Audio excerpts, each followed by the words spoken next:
Well, so in light of all the news, the EASA pauses single pilot flight operations research, changes cockpit will need support, a new concept of single pilot operation. For those of you that don't remember, there has been a push by Airbus specifically and the European Plan for Aviation Safety to reduce from our current requirements, which is 2 pilots or more, depending on, length of flight, to 1 pilot using smart cockpit technologies that will serve as a basis for workload alleviation function, alertness, flight crew performance, incapacitation, etc. But obviously, all the unions said, no way, Jose. And EASA has said they're going to delay. So they're basically saying that it cannot be sufficiently demonstrated under current rules. But if you scroll down, Airbus has said, well, we're going to keep working on it anyway. Yeah. They're going to keep trying to create the perfect cockpit for one human being and eventually no human beings. And I mean, I think it's a speed bump for this thing, but I don't know. Gonky, what do you think? I honestly think if they designed the airplane for a single pilot, it can be done. Now, I've flown an airliner, and there's many times I'm so glad that, there was 2 of us in there. That being said, a lot of the struggles that I have in an airliner is the crew coordination piece. Like you talked about earlier, Mover, about having to learn the crew coordination piece, because that's designed into the design of the cockpit and how you operate the airplane. So, whereas fighter aircraft, single seat, are designed for 1 person. But I'm with you, man. I don't see it happen anytime soon because of pilot union. And I think the perception of the public is also a big factor. Now, I say that, but, I often wonder, what if, I don't know, Mover Airlines comes out, sells cheap tickets, because you bought this airplane with only 1 pilot, and it's like you can fly to Europe and back for half the price, but you only have 1 pilot up front in this new airplane. There's going to be people that are like, half the price, $20 is $20, right? They're gonna go. So I don't think it's gonna happen anytime soon. Right. But it would not surprise me if in the future, at least maybe freight has it. I don't know. I could be wrong though. Skid, what do you think? If it saves money, they're going to do it. Obviously, they're going to push for it. Like UPS, FedEx, hey, get rid of that multi-$100,000 guy in the right seat. You don't need that guy. But now once the technology, it's just like with Elon Musk. Once you vet the technology, auto taxis, auto this, auto that. Yeah, I think it's eventuality. It's going to happen someday down the road. Obviously, our generation, nope, we won't stand for it. We need 2 bodies up front for when the one guy keels over because he's too old, and the other guy's going to take it. So, but, I mean, dude, you were a flight engineer when those 3 airplanes, 3. right? And you actually can't operate those airplanes without a flight engineer. Obviously, right? the Boeing fixed it to this is the flight engineer now. You do this, okay? Right, it's a switch.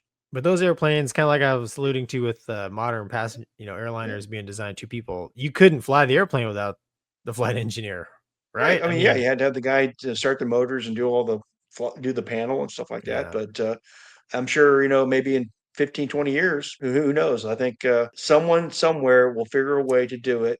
They'll test it out. They'll test the theory out. And then he or she will start a business, and he'll offer people to fly on his cheap airline. Once the rules are approved, you vet the technology, you get it approved, and then you'll be on an airplane with maybe 1 pilot. Okay, I'm good with it. Hey, I got technology that the auto system does everything. They've got it. They're getting that technology. 1 pilot and stand-up seating. Cheapest AI, ticket baby. in town. AI, man. Again, it's amazing. It's amazing what we've gone from. Yeah. Oh, dude, I know. Amazing. That's what we think, Mover. Yeah. That's what we think. I mean, so I've been running a couple thoughts through my old brain here. So Gonky, do you know Europe?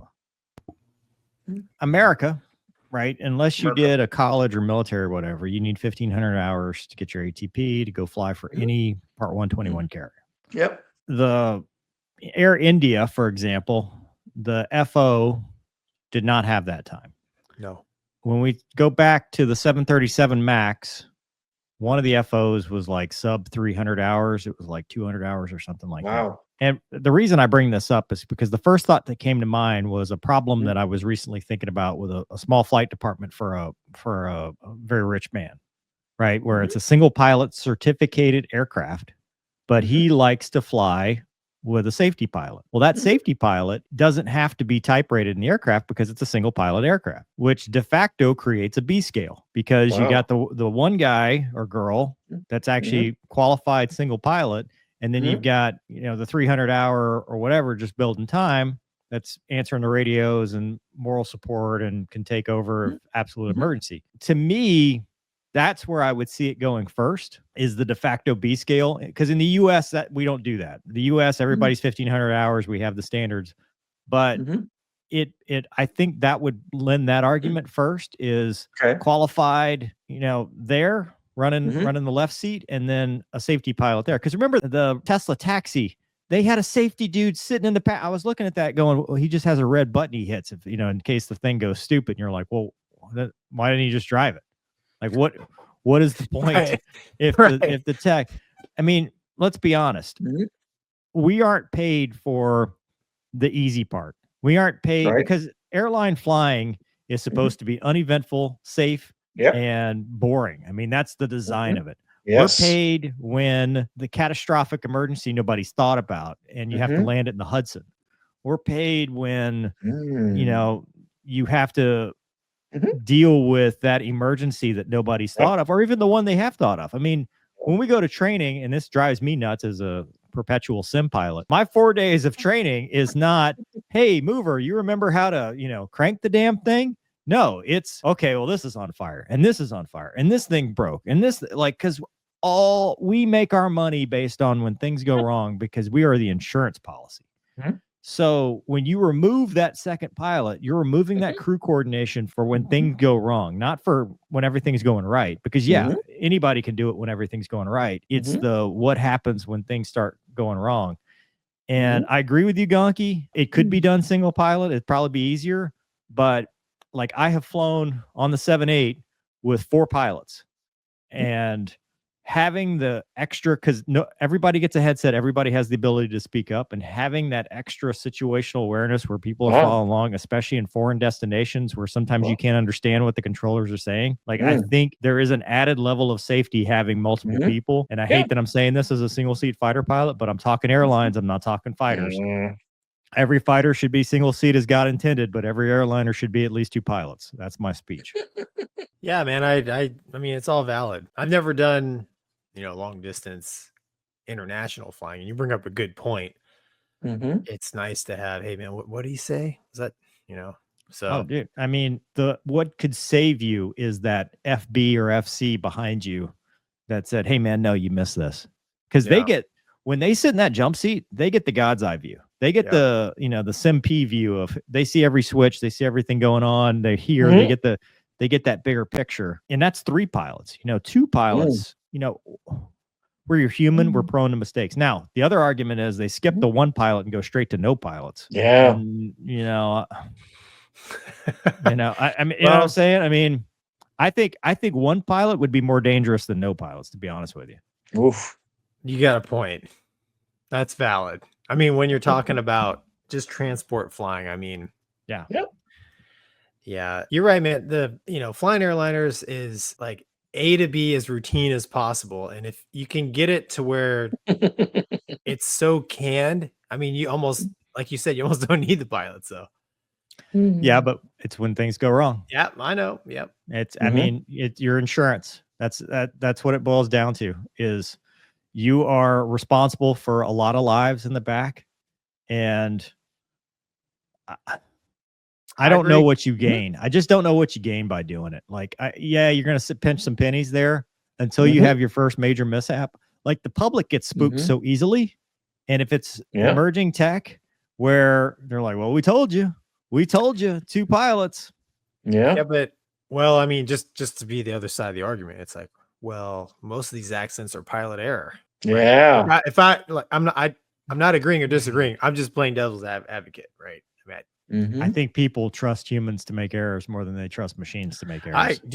Listen, I think psychologically speaking, people will be more willing to forgive and forget if it's a pilot error versus a machine error.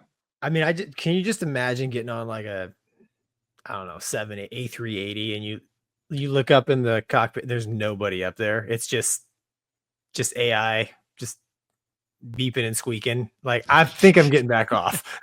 It's like, yeah, but I mean, let's say you look up there and it's something you don't, I mean, anything could freak you out looking up in the cockpit. Oh, yeah. I mean, the flying spaghetti monster could be up there. Like, if you're just trying to get from point A to point B, how much do you care? To play devil's advocate like you're doing, sir, I'm just saying. Yeah. Like, if you're cost conscious, I think we're going to find out in some capacity in the future.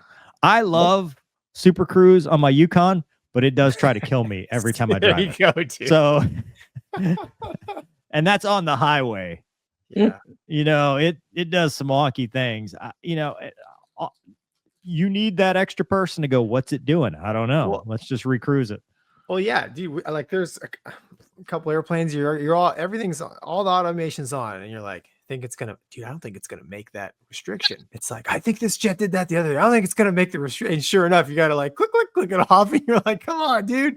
Right. So, I mean, technology doesn't Must be verifying. Yeah, exactly.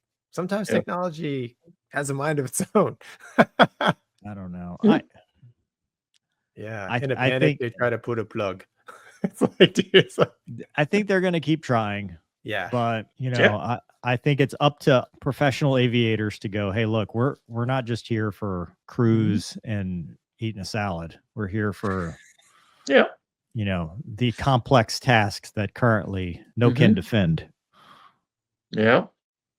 Yeah. How is a pilotless cockpit going to handle, hey, we need to move one person from the back to the front so that the performance data is valid. Oh, wait, we've got I've never had that on my airline, sir. What in the world are you talking about? Are you serious? Oh, dude, yes. And I'm are always you serious? Yes, is that a real you thing? doing that? Yes. No way. God. Yes. And I literally ask, this thing does not know. I've never explain that to me. You guys don't do that?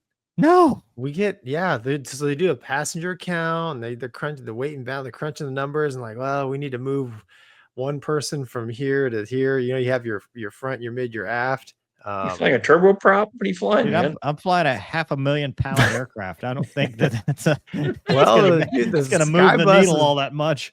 Skybus is, almost 200,000. I mean, it's a heavy airplane. Yeah, but that's my point. My point is, who's going to handle all the gate nuances before the pilot will do it, Gonky. Well, at my airline, no one. So we just sit there. Pilot's going to do it. You move back. We just gotta sit there and wait. Get paid by the minute. But go on. The lab is full. What do we do? I mean, what the flight attendant's going to do? Just yell up Bubbles? Front? Who's Bubbles going to talk to? But who's Bubbles going to say, hey, it's a little warm in the back. Can you crank on the 7-8? They can do it. Well, look at you and your 7-8, dude. Hey, here's what's gonna happen, guys. Pilots are gonna become the flight attendants. Or, dude, I already think that the pilot's gonna become the Wizzo. He's just gonna sit there and like monitor. He's gonna film the merge. I was a Wizzo in the F-117, guys. It works. Yeah. 117, you turn the autopilot on. You're just a Wizzo now. Yeah, so I'm serious. All right. Well, listen, I don't like to think about scary things,